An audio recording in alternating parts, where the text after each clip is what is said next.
Looking for some inspiration to bring your free motion quilting up a level? Then look no further than our 9-piece hopping foot set.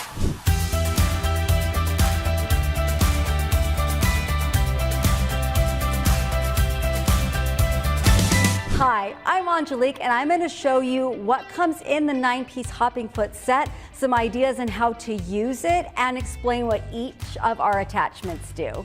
So it comes with your standard hopping foot as well as this one, which is really important because it's the one that's going to allow you to attach all the inserts. It comes with 3 sizes of couching feet, 3 sizes of echo feet. It comes with a diamond and square foot as well as the glide foot. The 9-piece foot attachment set is compatible with all of our unique quilting machines and the Little Rebel with this style of hopping foot collar. This hopping foot has a different edge to it than the one that comes with your machine, and it has a black marking and a red marking. And so I'm just going to start with one of our couching feet here. You're going to line up the red mark that's on the hopping foot with the black mark that is on the attachment or the insert. Once it's seated, then you're going to then twist it so that the black marks line up, and that's going to lock your attachments in place. Then you'll just attach it to your frame as usual, making sure to check your hopping foot height.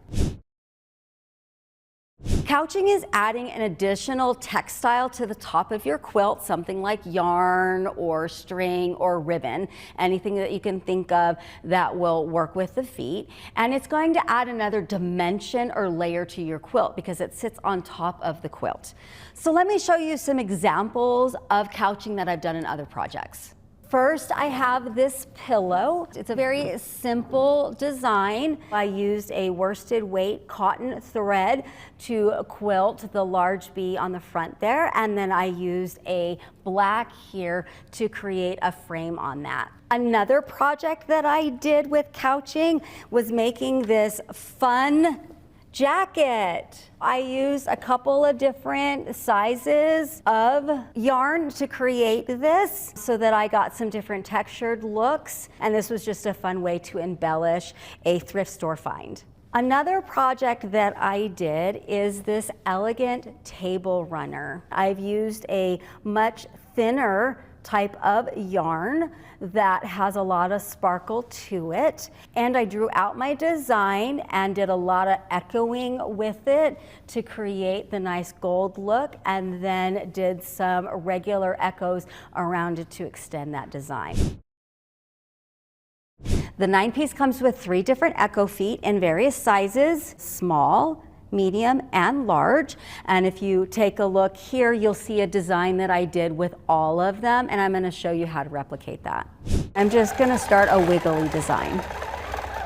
All right, so now I'm going to lift my needle and I'm going to move this so that the edge of my echo foot is against the previously stitched line, and I'm going to continue doing my design, keeping this as close as possible to create that next echo.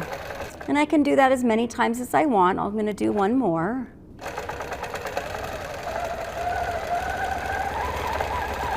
All right, and so now I'm ready to change the size of my echo, and I'm going to continue stitching.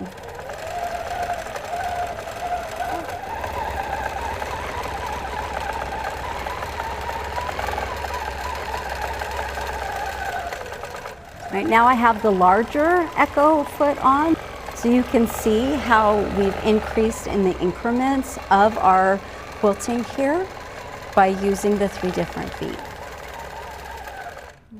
And it's really that simple to echo. Like I said, the foot and the different sizes just gives you a better visual to make it easier to line up and keep that going, and gives you the variety in sizes that you can't get with just your standard hopping foot. Also in the 9-piece hopping foot set, you're going to see 2 square inserts.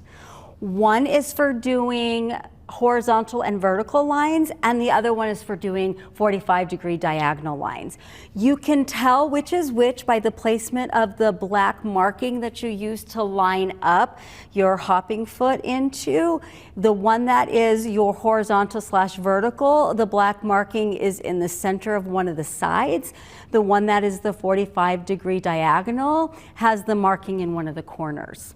I use the diamond foot with my patchwork quilt here made out of selvages to help hold the selvages down and to get these nice, straight, and close together diamond hatchings in order to help push these portions down and make the diamonds in the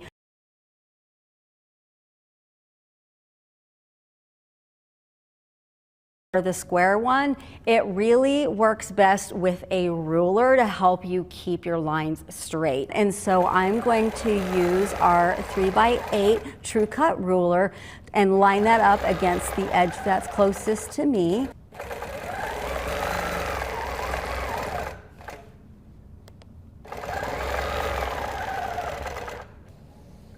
So I'm going to come back over here, again line my back edge up with my previously stitched line and continue.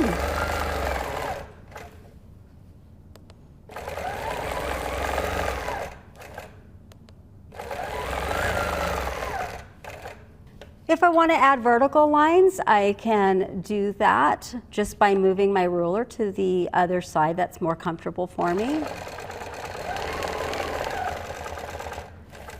And I'm just going to stitch in the ditch until I get the edge of my foot to line up with my previous stitches. And then I'm going to continue.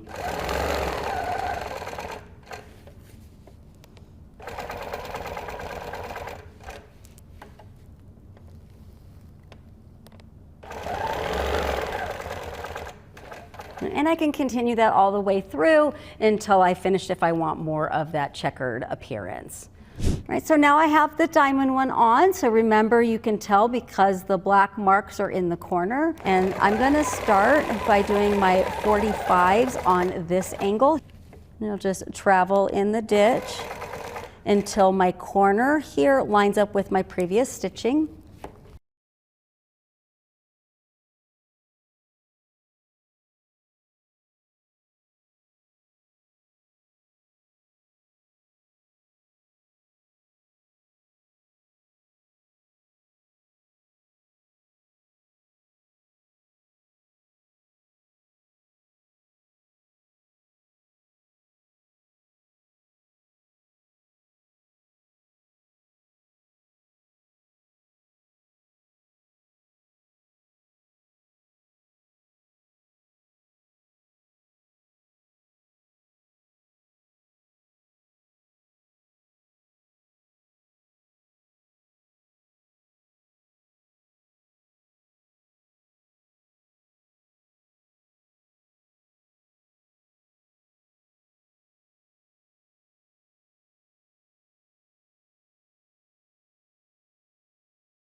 You can vary the size if you want to by using the ruler and just keeping track of where it is. This is just going to help you keep that perfect angle, whereas with a ruler alone it might be difficult to do that. I love these two inserts because they help me keep close straight lines or the angled lines. Consistency, making cross hatches is a great way for quilting material you're going to use for a bag or like I showed you on that quilt to help hold things down. And it's just going to be a fun way to get that back parts of your quilt maybe to sit flatter in a way as like a filler design or something like that. So please show me in the comments below some things you've done with either the square or diamond foot from the 9-piece hopping foot set. I want to see some of your ideas. The last insert that I want to show you is the glide foot attachment. As you can see here, it's bowl shaped. I'm going to set it on the side so you can see that. And it's a little curved so that it easily goes over those thick seams. And so let me show you on my example quilt here. But I have a lot of wonky seams that just don't want to lay flat. And so when I go to quilt this, I might get my standard hopping foot caught. So it's a good idea to use the glide foot because it's just going to make those transitions a lot smoother for you.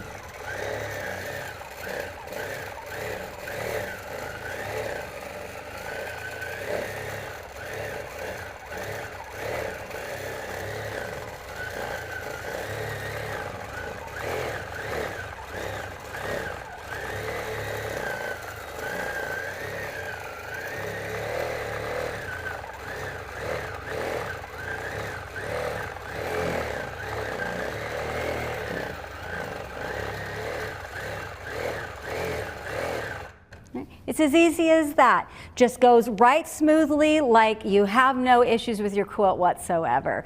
Great to use with automation. As you can see, I love my 9-piece hopping foot set. I can create so many fun, creative projects just by changing what insert that I'm using. So if you're interested more on couching like this pillow or some of the others, or like what can I really do with this, we have a couple of great videos here on our YouTube channel that you can check out. One is from Jenna called Couching on a Quilt. What's that? Another one is, can you couch on your long arm? We also have videos to show you how to make this project and how I did the quilting on it as well on the YouTube channel. If you have questions and you want to know more about the 9-piece, or you just want to go ahead and purchase it, go ahead and call our sales folks, or you can email them, sales@graceframe.com. Other questions, you're welcome to ask those down in the comments below. I'm happy to answer them as soon as I can. Other things that you might find interesting are right here on our YouTube channel, so be sure to like and subscribe. You'll get more content on our products, support, as well as inspiration for project ideas, and we're even showing you how to do some free motion quilting. So check that out here. So until next time, I'm going to get back to creating, so I'll sew you later.